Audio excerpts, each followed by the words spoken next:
Dok, ini ada pertanyaan. Mungkin nggak orang yang mungkin PK kita ngomongnya. PK, dokter tau nggak PK?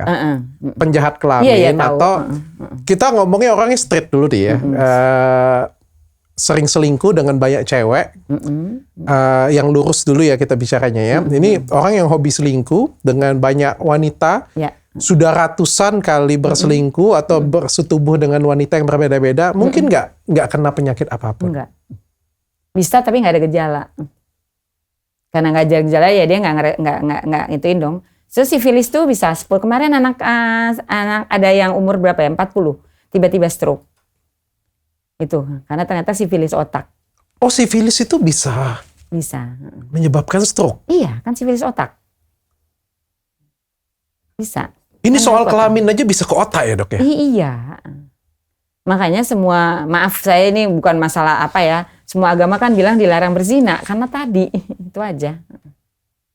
Ya kan?